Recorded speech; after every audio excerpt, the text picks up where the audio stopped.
तो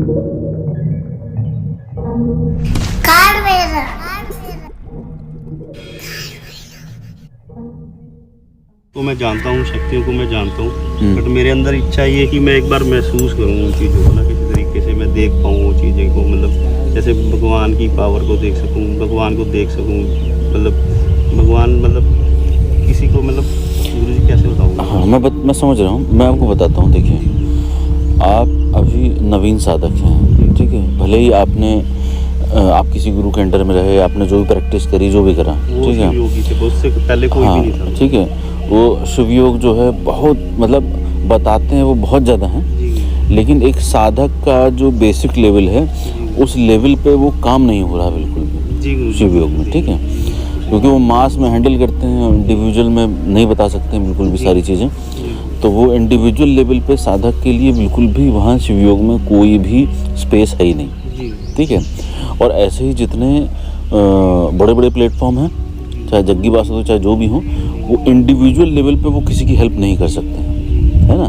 इसीलिए हमने जो अपने सिस्टम को रखा है बिल्कुल यूनिक, कि हमें भीड़ नहीं चाहिए, क्योंकि हमें यूनिक साधक चाहिए, है ना। अभी एक सेवानिवृत्त थे, उनका आया संदेश, वही मैं सेवानिवृत्त हूँ, मैं साधना करना चाहता हूँ, माता जी की सेवा करता हूँ इत्यादि, तो मुझे बताइए। मैंने कहा आप योग्य नहीं। तो उन्होंने डायलॉग मारा, क्योंकि वो एज हो गई है तो वो डायलॉग मारेंगे ज़रूर, क्योंकि सब अंदर बुद्धि में घुसा पड़ा है। और एक लाइन में बात समझ में आ गई होती तो वो उतर जाती। तो उन्होंने कहा कि लोहे को भी पारस छू के स्वर्ण कर देता है, इत्यादि इत्यादि डायलॉग। तो मैंने कहा आपका लोहा अगर 15 घंटे बैठने के लिए मजबूत हो बिना हिले डुले, तो हमारा पारस काम कर जाएगा और स्वर्ण बना देंगे। तो साधक अवेलेबल हो और गुरु अवेलेबल हो तो बिल्कुल रूप से उसको सोना बनाया जा सकता है, ठीक है। लेकिन हमारा सिस्टम इसीलिए यूनिक है क्योंकि हम भैया ठोक पीट बजा के अब लेते हैं साधक, फालतू भीड़ चाहिए नहीं। अब हर जगह प्रवचनबाजी हो रही है, भीड़ इकट्ठा हो रखी है, उसी में बिजनेस चल रहा है। तो शिवयोग हो चाहे यज्ञ हो, कोई भी हो, यहाँ इंडिविजुअल साधक जो पोटेंशियल साधक है उसके लिए कोई वर्क नहीं हो सकता, ठीक है। उसके लिए तो 1-to-1 इंटरेक्शन गुरु का सानिध्य चाहिए ही चाहिए। अच्छा, अब आपने कहा कि भाई मैं गुरु का सानिध्य कर रहा हूँ, मैं साधना कर रहा हूँ, बाबा की दीक्षा ली है, जाप कर रहा हूँ इत्यादि, तो मुझे उस ईश्वर के दर्शन करने हैं, मुझे बाबा के दर्शन करने हैं, मुझे देखना है। तो मैंने ये कहा आपसे कि द्वैत और अद्वैत दो कॉन्सेप्ट हैं। कॉन्सेप्ट इसलिए बोल रहा हूँ क्योंकि अभी बौद्धिक लेवल पे ही बता सकता हूँ आपको, है ना। अनुभव लेवल पे नहीं बताता हूँ, क्योंकि अनुभव आपका होगा जब होगा। तो द्वैत और अद्वैत तो जानते ही होंगे आप, जानते हैं ना, बताइए क्या है। थोड़ा बहुत हाँ, जो भी जानते हो। नहीं, हाँ नहीं पता, ठीक है। देखिए,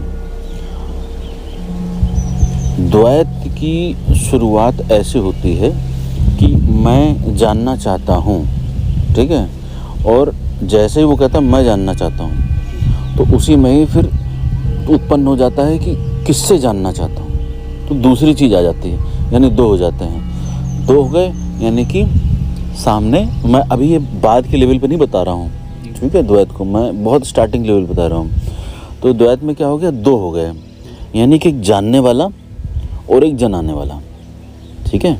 मतलब आप खोज करेंगे किसी चीज़ की जिसको खोजा जाना चाहिए। कोई आप कुएं की तलाश करेंगे जिससे आपकी प्यास बुझेगी, ठीक है। आप उसमें फिर थोड़ा सा ऊपर बढ़ जाते हैं आगे। उसमें द्वैत में क्या होता है कि ये आपका स्टेट जो बता रहा हूँ अभी मैं, आपने कहा ना कि मैं देखना चाहता हूँ, तो ये द्वैत के कॉन्सेप्ट पे चल रहे हैं अभी आप। तो उसमें क्या है कि आप देखेंगे गुरु, ठीक, आप देखेंगे मंदिर, आप देखेंगे शिवालय, कैलाश, गंगा नदी, कृष्ण, राम, बजरंगबली। तो इसमें क्या होगा कि आप किसी चीज़ में ढूंढ रहे हैं, कहीं तो ढूंढ रहे हैं, तो द्वैत है, ठीक है। फिर उसके बाद क्या करेंगे कि जैसे आपने शिव जी को मान लिया, मान लिया शिव जी में आपकी कुछ तरंगे वरंगे उठी, आपने मान लिया, या दुर्गा मान लिया, कुछ अनुभव हुए, गुरु ने बताया, वो मंत्र की चोट पड़ी, आपको एक्सपीरियंस होना शुरू हो गया। तो भीतरी केंद्रों पे भी आपको दिखना शुरू हो गया, मतलब आँख बंद करी तो सामने ब्रह्म स्वरूप जो है बहुत सारी शक्तियाँ दिखने लगी। वो ब्रह्म स्वरूप इतना प्रगाढ़ हो जाता है कि उसका हेलुसिनेशन लेवल सामने आँख खोल के भी प्रकट होना शुरू हो जाता है, ठीक है, कि मतलब सामने भी दिखने लगती शक्तियाँ, दूत और देवगण जो है सामने दिखना शुरू हो जाते हैं, इतना ज़्यादा हो जाता है वो भ्रम, ठीक है। तो ये द्वैत है, यानी कि आपने अभी और पूर्व जन्मों में द्वैत में यात्रा करी है, यानी कि दो हैं, एक मैं हूँ और मुझे जिससे मिलना है वो, ठीक है। तो जिसके साथ अनुभव होता है वो एक्चुअली बताने की अवस्था में नहीं रहता है। पहले के समय में जो लोग नहीं बता पाए वो बोल नहीं पाए एक्चुअली में, ठीक है, वो ऐसी स्टेट में चले गए और बिल्कुल सेपरेट हो गए सोसाइटी से, तो बता नहीं पाए। और अधिकतर ऐसे ही होता है, जिसको हो जाता है वो बताने में इच्छुक नहीं होता और बताने का आता भी नहीं अंदर से। तो जब तक बताया नहीं गया, किसी ने किताबों में लिखा नहीं, तब तक इस चीज़ का पता नहीं चल पाया कि ये अद्वैत भी कुछ होता है।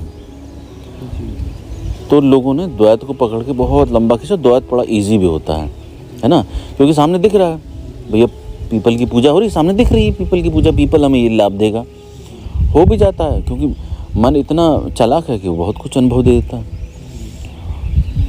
फिर उसके बाद मूर्ति दिख जाती है, तो मूर्ति में भी सर झुकाना बहुत नेसेसरी है, ठीक है, मूर्ति पूजन भी नेसेसरी है। ये जो मुस्लिम संप्रदाय में मूर्ति खंडन है, या जितने भी संप्रदायों में मूर्ति का खंडन कर रहे हैं, ठीक है, वहाँ पे मूर्ति की जगह किताबों को रख दिया है।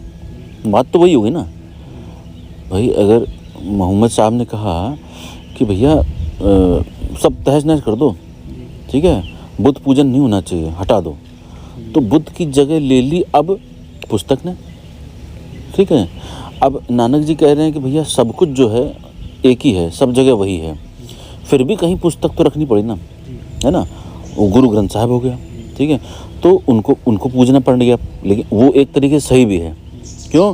क्योंकि उसमें आप इंटरप्रिटेशन नहीं करेंगे, क्योंकि जिसको प्राप्त होता जाएगा वो अपना इंटरप्रिटेशन करेगा, अपने अनुभव से उस गुरु ग्रंथ साहिब का मिक्सर करके कुछ और प्रस्तुत करेगा। तो एक तरीके से वो ठीक है कि जो लिखा है भैया वैसा ही होना चाहिए, लेकिन इंटरप्रिटेशन नहीं हो ये ज़्यादा अच्छा है ना। लेकिन उसको समझने वालों की संख्या बहुत कम होती है, जैसा लिखा है वैसा, क्योंकि जैसा है वैसा बताया जा नहीं सकता है, ठीक है, बताया तो जा नहीं सकता है, तो जैसा लिखा गया है तो वो बिल्कुल वैसा तो नहीं है, लेकिन फिर भी उसके थोड़ा तो क्लोज होगा। तो इसलिए लिखा हुआ बताया हुआ बहुत सही गाइडेंस नहीं कर पाता, देखा हुआ भी, तो जैसे चित्रण हो गया, मूर्ति हो गई, किताब हो गया, तो पुस्तक मूर्ति एक लेवल तक सहयोगी है ना। मुस्लिम संप्रदाय में जो पुस्तक है, अगर पाली भाषा में बुद्ध का प्रवचन लिखा हुआ है, वो एक लेवल तक सपोर्ट है ना। उसके आगे जब जर्नी करनी हो, है ना, उसके आगे जब जर्नी करनी हो तब इस बुत परस्ती को छोड़ना पड़ता है। गाली नहीं दो, जैसे कट्टरपंथी करते हैं गाली देने, वो नहीं करने का है, मतलब उनकी आध्यात्मिक यात्रा नहीं तो वो कट्टरपंथी हो गए। मेरा कहने का मतलब ये है कि आपको कट्टरपन करना है तो अपने साथ करो। क्यों? क्योंकि आप ही हो जो खोजना चाहते हो और आप ही हो जो गिरना भी चाहते हो, उठना भी चाहते हो, गिरना भी चाहते हो। अंदर ही पागलपन है ना, बाहर तो है नहीं। तो वो पागलपन, भीतर की बेचैनी, और ये हम लोग का ये जो जीवन है, ये क्या है, ये एक तरीके से सफोकेशन है, एक तरीके से बेचैनी है, तड़प है। तो ये है, अगर ये तड़प, ये बेचैनी, ये सफोकेशन ना हो, तो ये खोज ना हो, आदमी चुपचाप शांति से बैठा रहे। तो ये जो बेचैनी है, ये जो घंटी है उसकी बज रही है, अनहद नाद बज रहा है, वहाँ तक पहुँचाने के लिए एक संकेत मात्र है कि भैया ऐसी दिखती है मूर्ति, लेकिन मूर्ति में फंसना नहीं। पुस्तक ये नियम बता रही है, लेकिन इस पुस्तक में फंसना नहीं। ये मैं जो बता रहा हूँ ये साधकों के लिए बता रहा हूँ, जो रियल सीकर हैं, ठीक है। जितने भी होते हैं वो कहते हैं भैया सुन लो, पढ़ लो, देख लो, लेकिन सब हटा देना, फिर आगे यात्रा होगी। ये तुम्हारी जो आगे यात्रा के जो अनुभव होंगे वो तुम्हें समझ दे पाएँ, इसलिए तुम्हें पहले समझा दिया जा रहा है।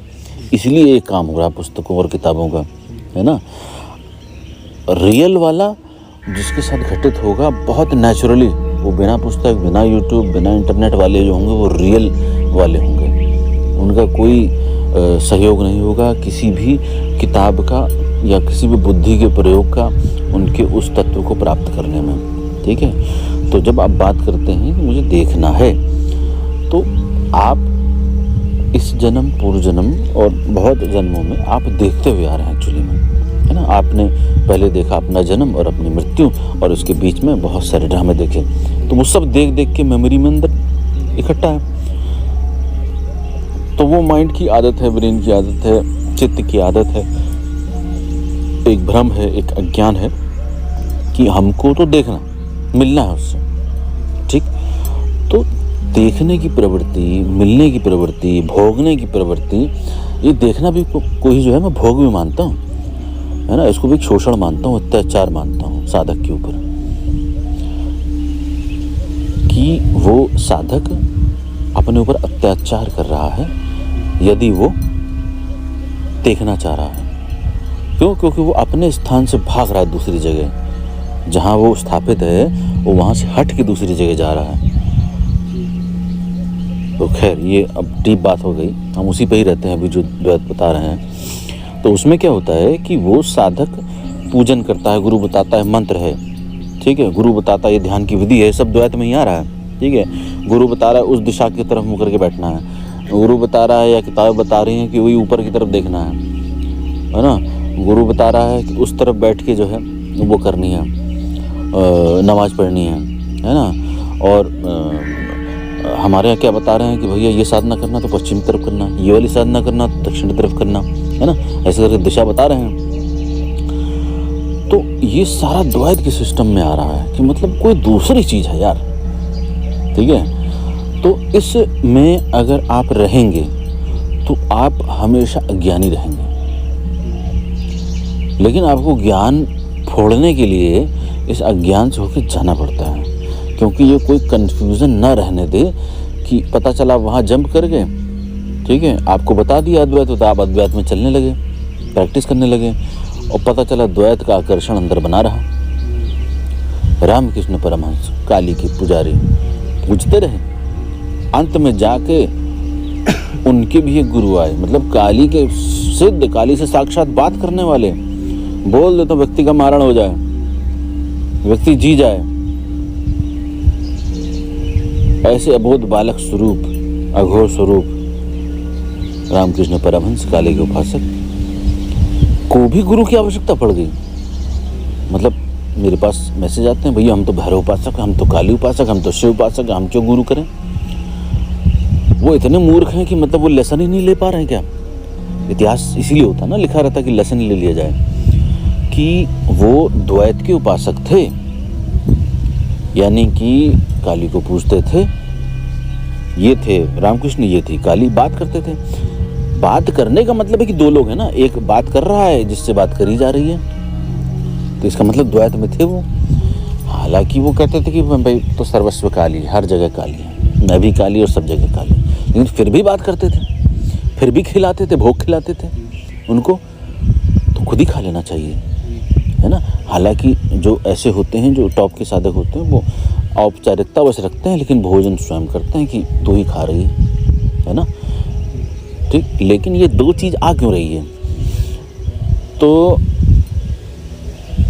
उनको भी गुरु करना पड़ गया इतने उसमें, और उन्होंने उनका भ्रम तोड़ा, उनका ज्ञान तोड़ा, और उस अज्ञान से एक नए आयाम में उनको प्रवेश मिला, और उनको अद्वैत के क्षेत्र में प्रवेश मिला।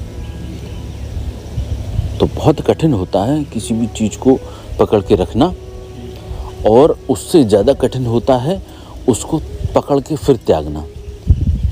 तो मैं नहीं चाहता हूँ कि आप किसी भी द्वैत की अवस्था में रह के पकड़ें, द्वैत में रह के आप समझते हुए चलें, इसलिए मैं आपको समझा रहा हूँ, ठीक है, कि आप इसको ऐसे पकड़ते हुए चलें कि हाँ मैं अभी किसी को देखना चाहता हूँ। ये लैंग्वेज है, ये अज्ञान वाली लैंग्वेज है, आपके लेवल पे ये प्यास वाली लैंग्वेज है, जो प्यास धक्का दे रही है ना, वो प्यास इसको धक्का दे रही है, लेकिन वो शब्द सही नहीं आ रहा बाहर, तो वो शब्द को मैं करेक्ट कर रहा हूँ जी बाबू। कि ये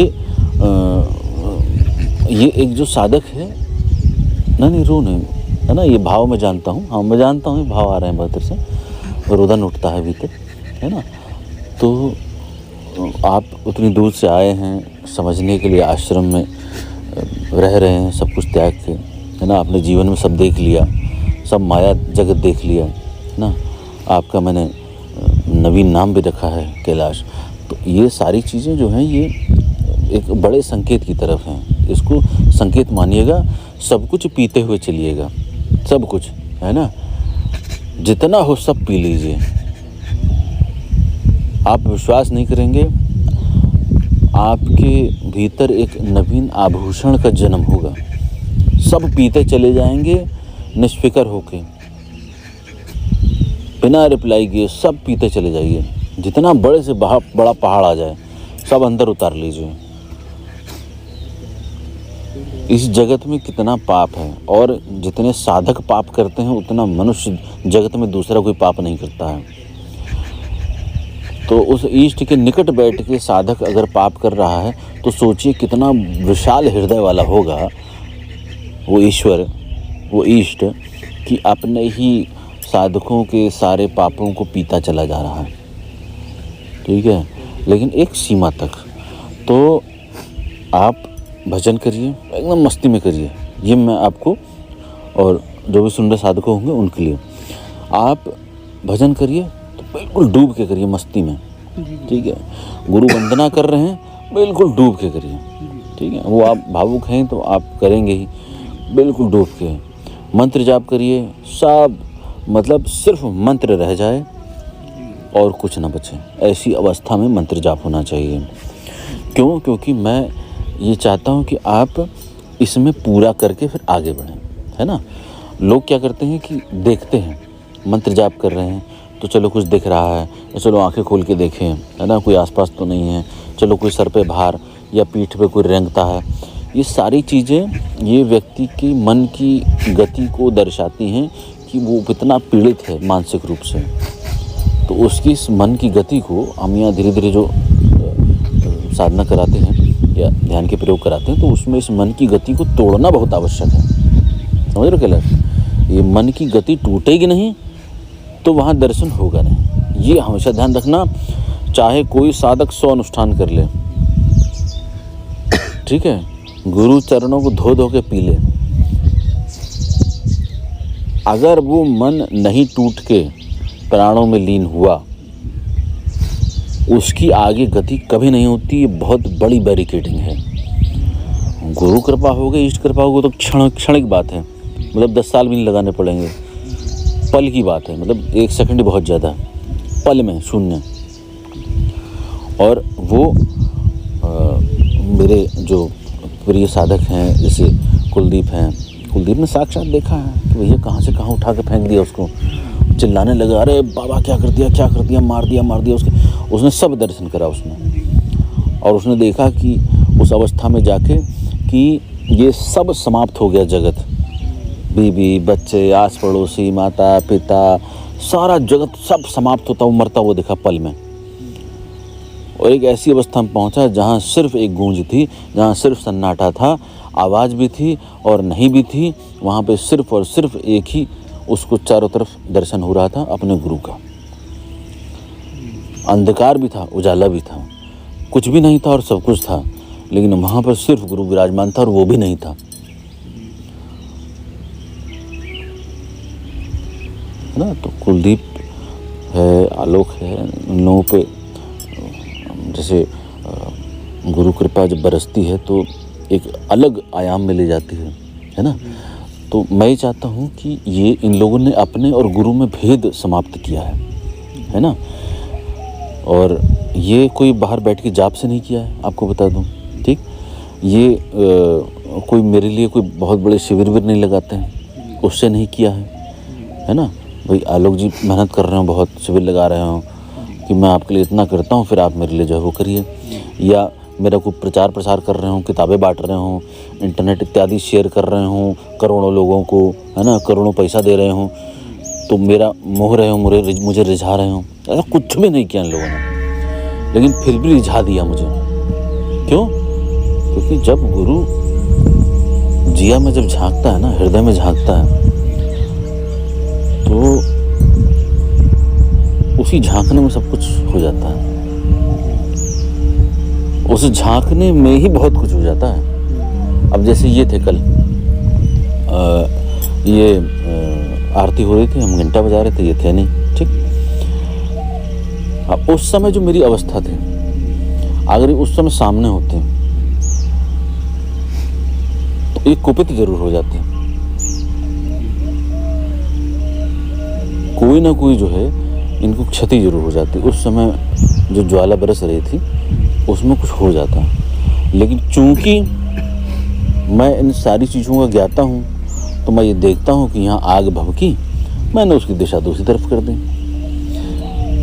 कोई ऐसा चालाक साधक आता है, मैं ये नहीं कह रहा हूँ कि मैंने कुछ डिफरेंशिएट करा है। अगर मान लीजिए कोई चालाक साधक आता है मेरे सामने, उसके लिए भी मेरे भीतर से आता है, क्योंकि उधर डिफरेंशिएट है साधक के लेवल पे कि पैसा दे दूँ, ये दे दूँ, वो दे दूँ, ऐसा हो जाए, वैसा हो जाए, तो ये मिल जाए। उसके लेवल पे इस प्रकार की धूर्तता और चालाकी है, वो रहेगी। जब तक वो अज्ञानी है और पापी संस्कारों को लेकर चल रहा है, तब तक वो रहेगी। इस लेवल पे नहीं है ना गुरु के लेवल पे। तो गुरु के लेवल पे बिना फिल्टर प्रोसेस के आता है।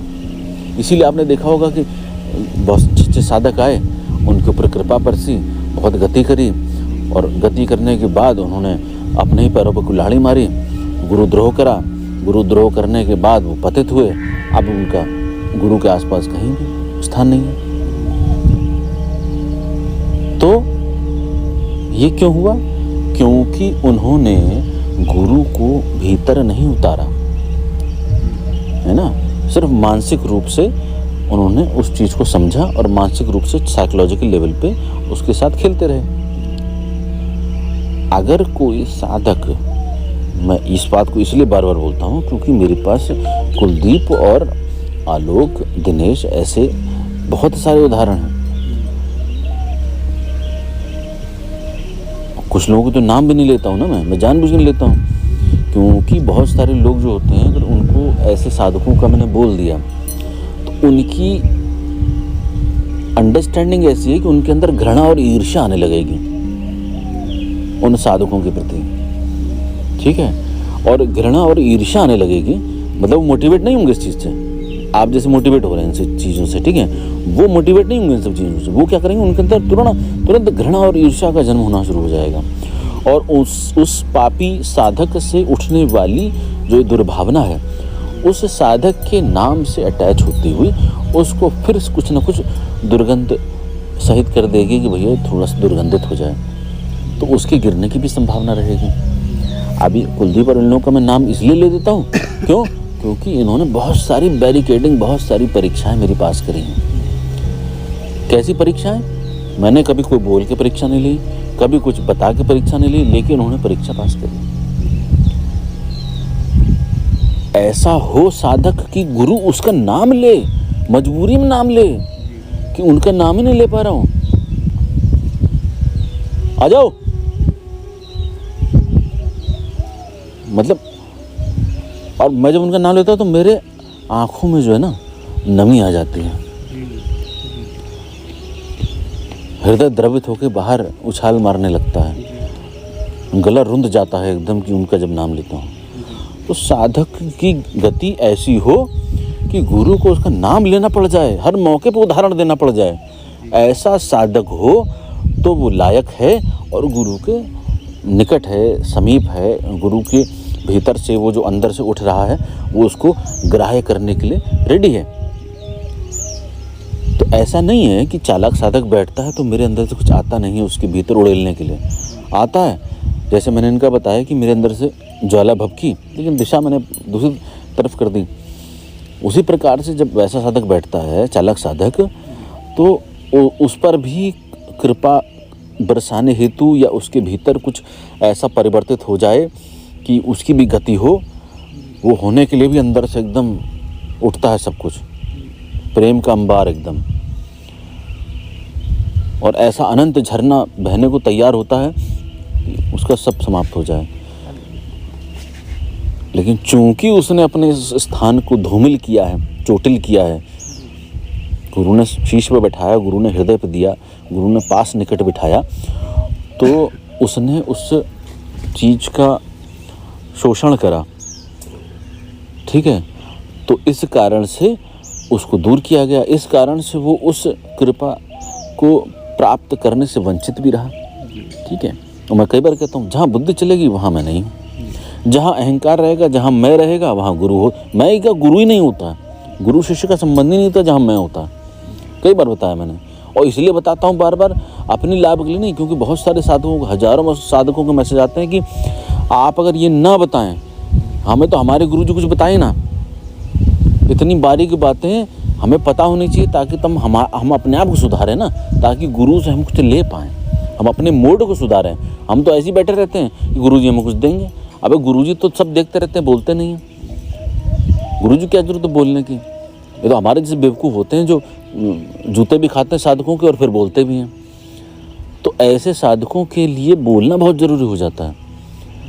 तो फिर मैं दिशा परिवर्तित कर देता हूँ कि भैया ये लायक ही नहीं है, ये चालाक व्यक्ति, धूर्त व्यक्ति है, इसको देने के लिए उठेंगे, ये इसका कुछ फिर दुरुपयोग करेगा। और बहुत कुछ दिया है साधकों को, ऐसा नहीं दिया है ना। जो मेरे अपने साधक हैं, जैसे बहुत जो क्लोज जिनके नामों में इत्यादि में लेता रहता हूँ, उन पे विमल जी, इन पे कृपा बरसी है ऑटोमेटिकली अपने आप। ये साक्षात प्रमाण है, झुटला नहीं सकते विमल जी। भले ही मैं इनके साथ ज़िंदगी भर धोखा करता रहूँ और ये मुझे छोड़ के चले भी जाए मान लीजिए, और मैं कहूँ हाँ मैंने इसका धोखा करा है, ठीक है, लेकिन उस मोमेंट को ये नहीं झुटला सकते, ना मैं झुटला सकता हूँ, ना ईश्वर झुटला सकता है।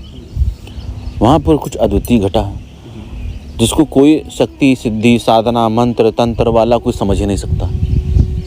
उसी प्रकार जो कुलदीप के साथ है। तो ये साधक मेरे लिए बहुत टॉप क्लास के हैं, बिल्कुल टॉप क्लास के। और आपको ये जैसे कुलदीप जी हैं, एकदम छदम उसमें रहते हैं, हंसी मजाक ही हु, ये भी देखो बकर बकर करते रहते हैं, लेकिन इनका एक मोड है जो वो मोड साधक को पकड़ना चाहिए, जो बारीक होता है, जो दूसरे को किसी को दिखाई नहीं देगा, किसी को नहीं दिखाई देगा। कोई इनके साथ अगर कोई राइवलरी वाले साधक 10 साधक यहाँ रहने लगे, किसी को नहीं दिखाई देगा, वो सिर्फ गुरु की दृष्टि पहचान लेती है। और मेरी उस पर, मैं उसी को पकड़ता हूँ। बाकी विमल जी 10 लाख रुपए डाल दें, 50 लाख रुपए डाल दें, उस पर तरीके रहेगा, व्यवस्था बनेगी, लेकिन उनकी साधक की वैल्यू थोड़ी ना बढ़ जाएगी। वो तो मैं तो 10 लाख और मारूंगा, क्यों? क्योंकि 10 लाख 50 लाख देके उसका अहंकार और बड़ा होगा, तो उसको 50 लाख और मारनी पड़ेगी। तो ये सारी व्यवस्थाएं, ये जितनी सारी चीज़ें हैं, सब द्वैत में आती हैं। दर्शन करना, देखना, मिलना, बात करना। ऐसे ही हमारे एक साधक थे, अब मैंने कभी बोला नहीं, मैं इस वीडियो में बोलता हूँ, उज्जैन के, ठीक है। मुझे लगा वो समझ जाएंगे, समझदार हैं, PhD होल्डर हैं, ठीक है, बहुत समझदारी वाली बातें करते हैं, बहुत अच्छे।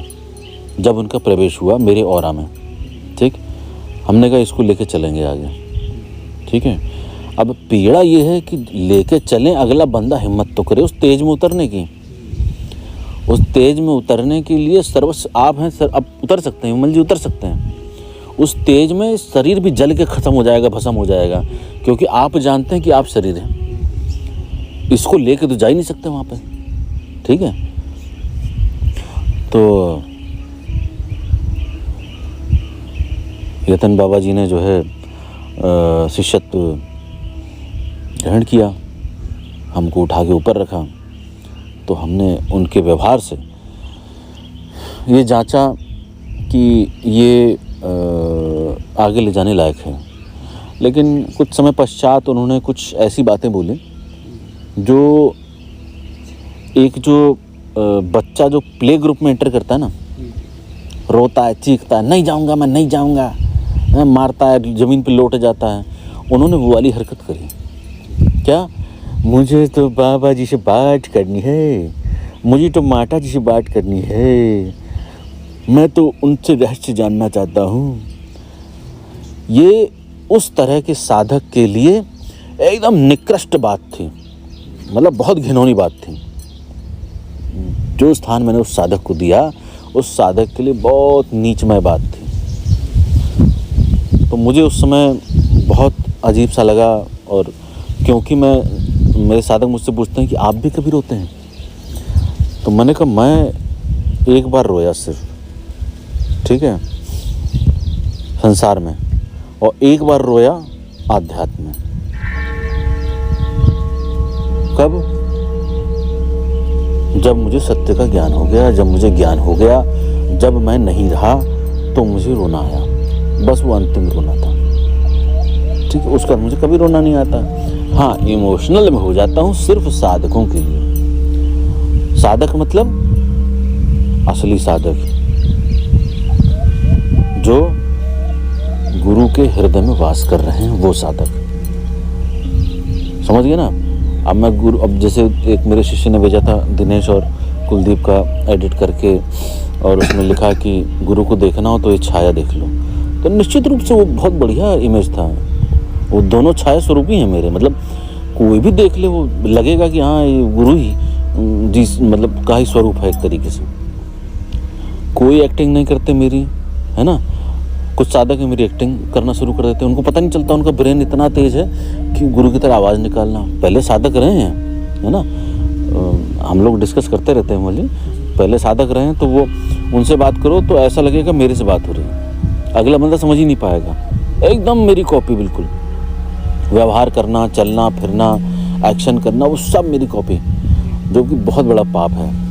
ऐसा करते हैं, लेकिन इन्होंने कभी नहीं कॉपी करा, लेकिन ये छाया हो गए मेरे।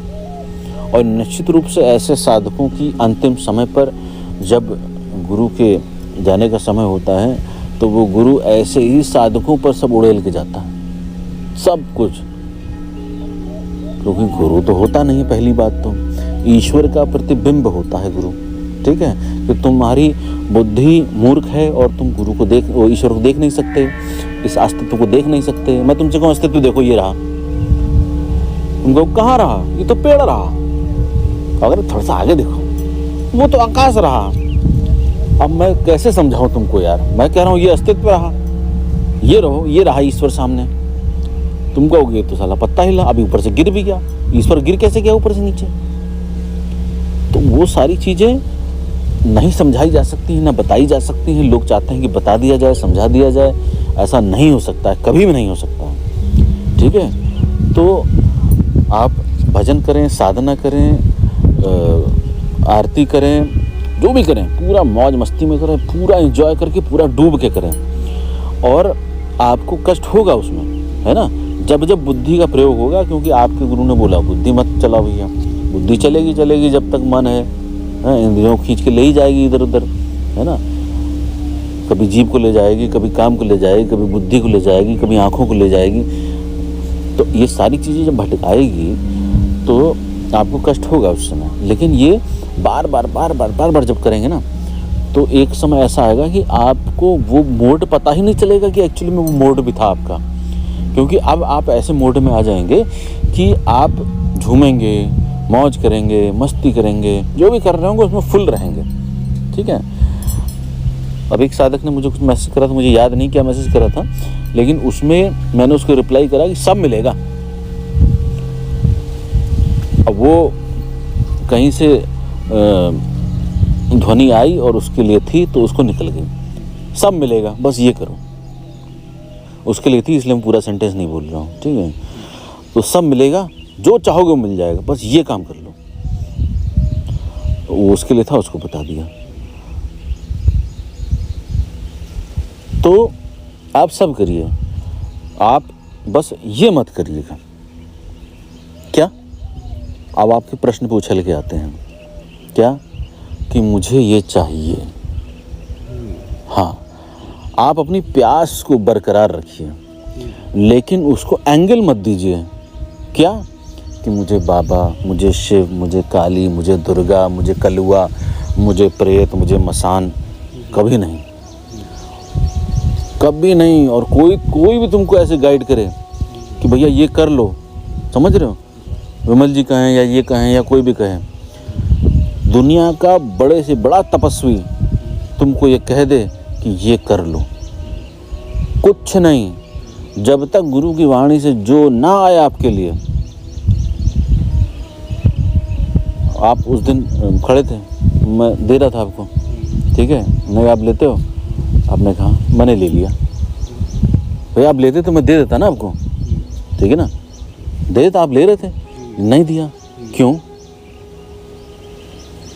कोई ना कोई तो कारण होगा ना, उसको रहस्य रहने देते हैं। तो कभी भी किसी भी, ये मतलब मैं अच्छे साधकों के लिए बोल रहा हूँ, फर्जी टाइप साधक हैं जिनको भी आध्यात्म का ABCD भी नहीं पता है, जिनको सिर्फ ये पता है कि आग घुमा दी, 2 आंसू रो दिए, गुरु पे 2 पैसे फेंक दिए, चाटुकारिता कर ली और साधना कर ली, मंत्र कर लिया, अनुष्ठान कर लिया, यही हो गया अध्यात्म। यह अध्यात्म नहीं है, ठीक है। इन लोगों के लिए तो मैं बिल्कुल नहीं बोल रहा हूँ। जो रियल में सीकर हैं, जैसे अनिल जैसे हैं, बेचैनी से, तड़प से एकदम टप टप टप टप टप आंसू आ जाते हैं, मुंह पे शब्द नहीं आते हैं, ऐसे तड़प वाले साधकों के लिए ये मैं बता रहा हूँ कि आप अभी प्रारंभिक काल है, आपको जो गुरु का आदेश है साधना के लिए सिर्फ उस पर फोकस करिए, ठीक है। अभी बहुत शुरुआती लेवल है किसी भी साधक का। वो अगर साधना अगर आपने करी, करते चले गए, ठीक है, धीरे धीरे धीरे धीरे आपके स्तर को देखते हुए मैं आपको साधना कराऊंगा, ठीक है ना। मैं ऐसे कभी नहीं, हाँ अभी अगर तुम्हें प्रॉब्लम नहीं हो रही होती, तुम 15 घंटे बैठ रहे होते, 20 घंटे, ऐसे भी लोग रहे हैं यहाँ पे, ठीक है। तो मैं देखता, जांचता, परखता, फिर मैं 24 घंटे बैठा देता। अब लेकिन वो तो बहुत अलग क्लास होता है ना साधकों का। अभी आप जिस स्तर पे हैं उस स्तर को धीरे धीरे बढ़ाना है। आपको अंदर से जो उठता है, ठीक है, जो प्यास है, जो तड़प है, उसको शब्द ना दें, उसको मैं जानता हूँ, है ना। मैं आँखों में घुस के सारी आत्मा चेक कर लेता हूँ, ठीक है, चाहे आलोक जी हूँ चाहे विमल जी हूँ, और लेकिन बोलता कुछ नहीं हूँ। क्यों? जहाँ मैंने शब्द दिए वहाँ आपने माया रचा ली। मैं कुछ भी बोलूँगा आप तुरंत माया रचा लोगे उसकी, क्योंकि आपसे ज़्यादा मायावी कोई है ही नहीं, ठीक है। तो आपको भीतर झांक के, आपकी आत्मा में झांक के आपकी क्या स्थिति है वो मैं पकड़ लेता हूँ। मैं अपने पास एक बही खाता रखता हूँ कि साधक को कब क्या कराना है, कैसी उसकी अवस्था है, कब इसको भगा देना है दूर, कब इसको बुलाना है, ठीक है। तो अपने भीतर कभी भी ये डिमांड ना करें मुझे ये चाहिए, है ना। आपके भीतर जो है उसको दिशा मैं दूंगा, उसको शब्द देने की कभी कोई ज़रूरत नहीं, ठीक है ना। देखिए आपके भीतर उठा, आपने क्या करा, जब उसको माया से जोड़ दिया ना, शब्द दे दिया, तो वो बात गलत हो गई। अब मेरी जगह कोई अज्ञानी बैठा होता, वो फटाक से तुमको तो अच्छा देखना, चलो ठीक है, चलो आ जाओ, अब तुम्हें वाली साधना कराते हैं, आ जाओ, तो ये दिशा हो जाती तुम्हारी गलत। और तुम भी जो है फर्जी, जहाँ पंजाब में और इधर उधर पूरे दुनिया भर में जहाँ हर गली मोहल्ले में चौकी खेल रहे हैं लोग, एक चौकी तुम्हारी भी लग जाती है, ठीक। और वो जो चौकी लगाने वाले उनको रियलिटी नहीं पता है, क्योंकि उनका स्तर उस लेवल पे जाके नहीं आ सकता है कि मतलब वो एक जो स्तर है रामकृष्ण परमहंस का, कि उन्होंने हिम्मत करी उस छलांग लगाने की, तो वो भी बहुत दम चाहिए, ठीक है। तो एक टाइम पर मैं आपको बताऊंगा कि क्या करना है, और हो सकता है ना भी बताऊं भाई, आपका स्तर नहीं होगा तो नहीं बताऊंगा। तो आपको अपने लेवल पे मेहनत करनी है। मेहनत का अर्थ ये है कि आपको डूबते जाना है, टूटते जाना है, समाप्त होते जाना है। शरीर की बात नहीं कर रहा हूँ, भीतर जो आपका मैं है उसको तोड़ते जाएंगे, मेरे निकट होते चले जाएंगे, और मेरे जितने निकट होंगे उतना ज़्यादा आपके जो आत्मा पर भार है वो, और निकट होने का मतलब नहीं कि मेरे पास आते चले जाएंगे, मेरे पास ही बैठे हैं, मेरे निकट होते चले जाएंगे, मेरी ऊर्जा के और भीतर प्रवेश करते चले जाएंगे। जितना भीतर प्रवेश करते चले जाएंगे उतना दिमाग, उतना मन शांत होना शुरू होता चला जाएगा, और शून्य होता जाएगा, और शून्य होता जाएगा। एक समय ऐसा आएगा खंड खंड होके वहीं पर चला जाएगा जहाँ से आया था। ठीक, फिर वो पर्दा हटेगा बीच से, जो आपके और मेरे बीच में बैरिकेडिंग है बहुत बड़ी।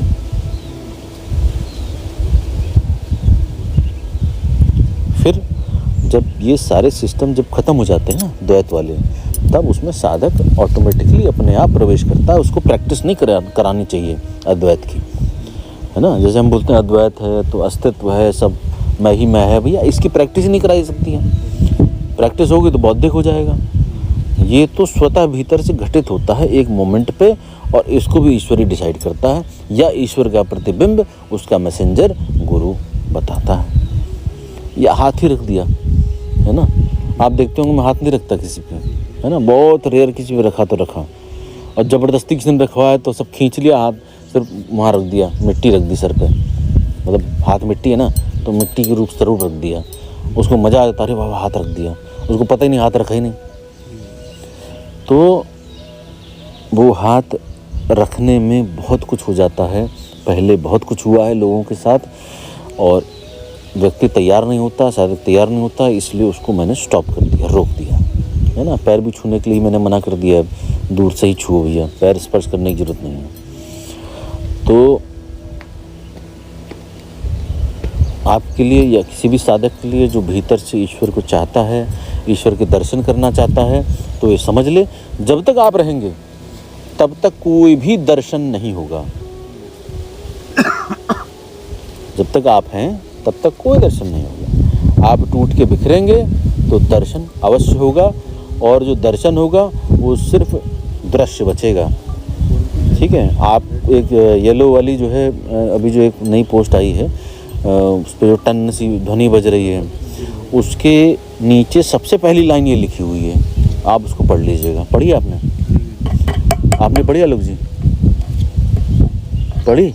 वो जो ऐड नया चल रहा है येलो और ब्लू वाला, आपने शेयर भी करा है, सबने करा, लेकिन पढ़ा नहीं है, नीचे लिखा हुआ। पढ़ा आपने?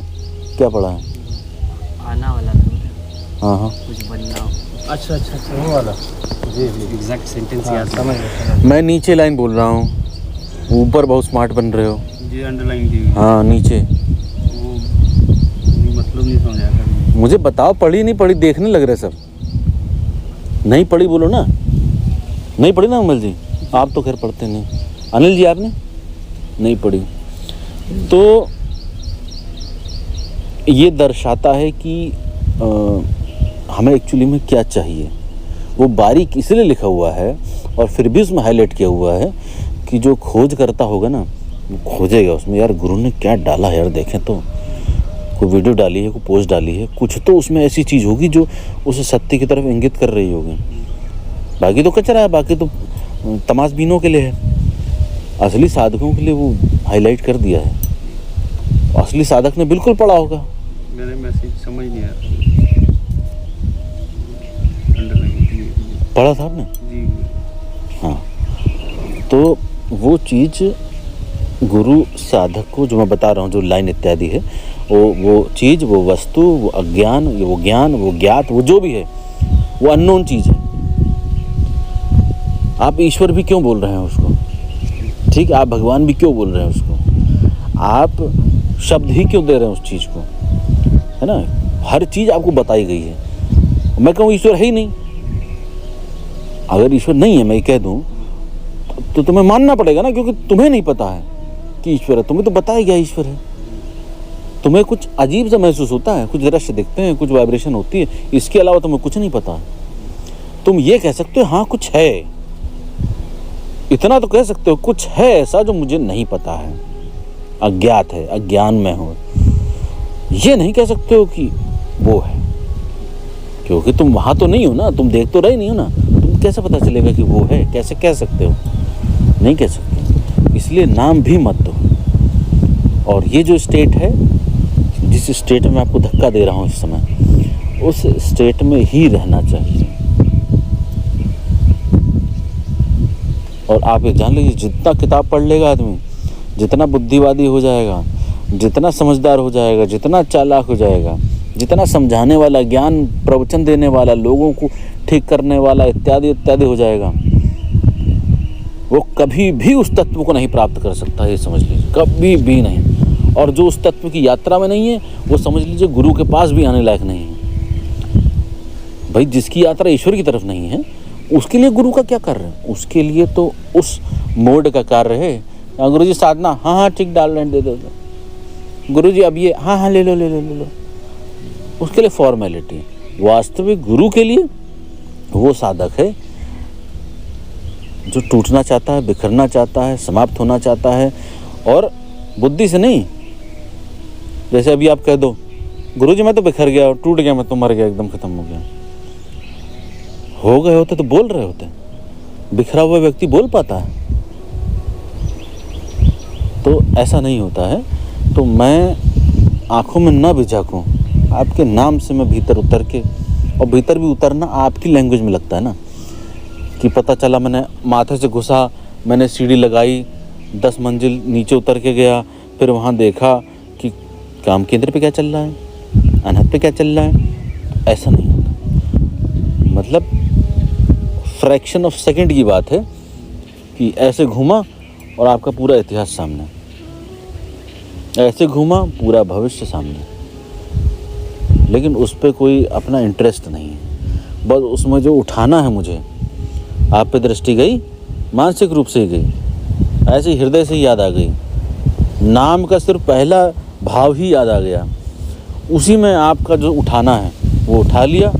और उठाने में भी ऐसा नहीं कि 10 सेकंड लग रहा है, बस उसी देखने में ही हो गया सारी चीज़, कि नहीं अभी इसको कुछ नहीं देना, अब इसको बुलाने की ज़रूरत नहीं है, इससे बात करने की ज़रूरत नहीं है, अभी ये ज्ञान के लिए लायक नहीं है, क्या प्यास है लेकिन अभी तैयार नहीं है। ठीक है, तो ये बहुत क्षणिक बात है, वो पल भर की बात है, तो उसमें कुछ लगता भी नहीं है।